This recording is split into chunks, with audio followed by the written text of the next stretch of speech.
৮৬ বছর বয়সে একটা সন্তান পেয়েছিলেন। কত? অনেকে 2 বছর 5 বছরে হাল ছেড়ে দেয়, অথচ ৮৬ বছর পর্যন্ত তিনি দোয়া করেছিলেন, রব্বি হাবলি মিনাস সালিহিন, হে আল্লাহ আমাকে নেককার সন্তান দাও। কেন তিনি পারতেন না কোনো মাজারে যেতে, কবরে যেতে? কথা বলেন এখানে। তিনি যেই দেশের বাসিন্দা ওই দেশে তো বহু নবী আল্লাহ পাঠিয়েছিলেন। আরে ভাই, সাধারণ মানুষের কবরে যাওয়া লাগতো না, নবীদের কবরে যেত। নবীদের কবরে যে বলতে পারতেন না যে নবী একটা সন্তান আমারে দেন। তারপরও 1 বছর না 2 বছর না ৮৬ বছর, ৮৬ বছর একাধারে তিনি দোয়া করেছিলেন। ৮৬ বছর পরে আল্লাহ তার দোয়ার জবাব দিয়েছে। ফাবাশশারনাহু বিগোলামিন হালিম। কত বছর পর? ৮৬ বছর পরে আল্লাহ বলেন, যাও তোমাকে হালিম দিলাম।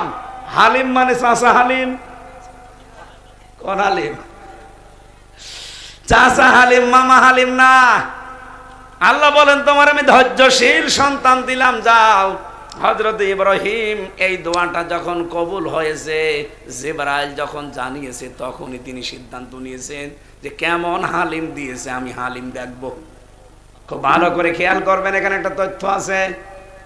হযরত ইব্রাহিম নবী মাত্র 13 বছর বয়স হয়েছে সন্তানটা, আর তিনি চলে গেলেন, যে বললেন, ইয়া বুনাইয়া ইন্নী আরা ফিল মানাম আন্নী আযবাহুকা ফানজুর মাযা তারা।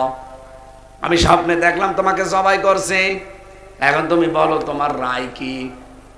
অকুমিল্লাবাসী বিধানটা পালন করবে কার? উনি যে স্বপ্ন দেখেছিলেন, নবীদের স্বপ্ন কিন্তু ওহি। নবীদের স্বপ্ন কি? উনি নিজে স্বপ্ন দেখলেন, আল্লাহর বিধান এইটা, উনি পালন করবেন। কোন কারণে সন্তানের অনুমতি চাওয়া লাগবে বলেন? খেয়াল করবেন, এখানে একটা শিক্ষা বললাম আছে। কেন সন্তানের অনুমতি নেওয়া লাগবে? আর সন্তান কি খুব বড়? মাত্র 13 বছর, কি বোঝে? তিনি চিন্তা করলেন, আমি যেহেতু ৮৬ বছর একাধারে দোয়া করেছি যে রব্বি হাবলি মিনাস সালিহিন, হে আল্লাহ আমাকে নেককার সন্তান দান করো। অনেক মানুষ আমরা কিন্তু এই দোয়া করি না? এই দোয়ার মানে জানেন? হযরত ইব্রাহিম তো এরকম না, চিন্তা করলেন আমি দোয়া করেছি ৮৬ বছর ধরে, উনি যে হালিম দিলেন আমাকে, গোলামিন হালিম, কেমন হালিম দিয়েছে আমি আজকে পরীক্ষা করব। এই জন্য তিনি অনুমতি চাইতে গেছে সন্তানের কাছে। এই ভালো করে খেয়াল করেন, উনি কিন্তু অনুমতি নেওয়ার মানুষ না, কারণ উনি আল্লাহর হুকুম পেলেই কোনো প্রশ্ন করেছেন কোনোদিন? কোরআনে ওনার জীবনী সম্পর্কে আমি 50টা পরীক্ষা পেয়েছি, একটা পরীক্ষায়ও জীবনে তিনি ফেল করেননি। এই জন্য আল্লাহ তাকে খুশি হয়ে বলেছিলেন, ক্বালা ইন্নী জাইলুকা লিন্নাসি ইমামা, তোমাকে আমি মানব জাতির ইমাম বানিয়ে দিলাম, নেতা বানিয়ে দিলাম। পরীক্ষা করতে করতে যখন খাঁটি হয়ে গেছে, তখন আল্লাহ এই আয়াতটা তারে দিয়েছেন যে তোমাকে আমি মানব জাতির ইমাম বানিয়ে দিলাম, নেতা। সেই লোকটা আজকে জিজ্ঞাসা, হযরত ইব্রাহিম বলেন, আমি যে দোয়ার ফসল পেলাম গোলামিন হালিম, আমার হালিম আমি আজকে দেখবো এটা চাচা হালিম না মামা হালিম। সঙ্গে সঙ্গে হযরত ইসমাইল বললেন, ইয়া আবাতি ফাআল মা তুমার সাতাজিদুনি ইনশাআল্লাহু মিনাস সাবিরিন। হে বাবা, আপনি যা আদিষ্ট হয়েছেন আপনার আদেশ পালন করেন। আপনাকে আমি গ্যারান্টি দিতে পারি, আপনি আমাকে ধৈর্যশীলদের মধ্যে পাবেন। শব্দের দিকে খেয়াল করেন তো, তিনি সবের বলতে পারতেন যে আমার মতো ধৈর্যশীল আর কেউ নেই, কারণ ৮৬ বছর বয়সে আমি আমার বাবার সন্তান হিসাবে এসেছি। এরপরে জন্মের পরে আমার মরুভূমিতে রেখে গেছে বাবা, 13 বছর পরে আজকে এসেছে জবাই দেওয়ার জন্যে। আমাদের মতো ছেলে মেয়ে হলে বলতাম তুমি বাবা নাকি আজরাইল। 13 বছর কোনো খোঁজ নেই, খবর নেই। আমার আর আমার মাকে রেখে গেলেন মরুভূমির ভেতরে, ওই 1 টোপলা খাবার দেওয়ার 1 ঢোক পানি দিয়ে। কয়দিন চলে ওইটাই। আর 13 বছর পরে আজকে এসেছেন সন্তানের দাবি নিয়ে জবাই করবেন। কিসের বাবা আপনি? আপনি দৌড় দিতেন।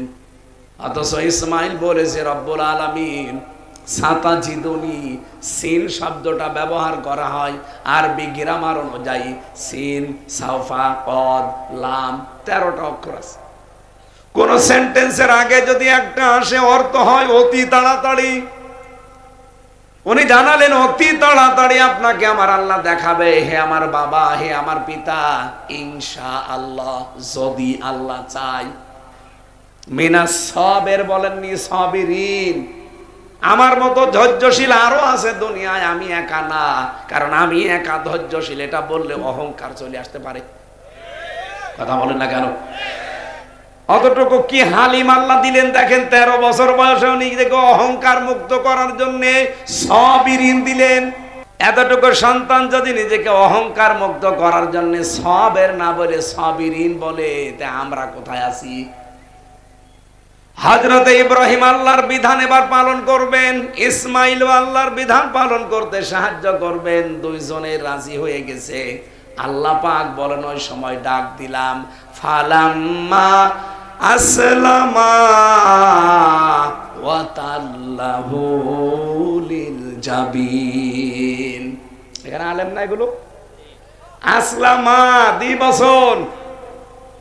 আল্লাহ বলেন দুইজনে যখন এগ্রি হয়ে গেছে, রাজি, ইব্রাহিম জবাই করার জন্য রাজি, ইসমাইল জীবন দেওয়ার জন্য রাজি, তখন আল্লাহর বিধান কিন্তু কায়েম হয়েছে।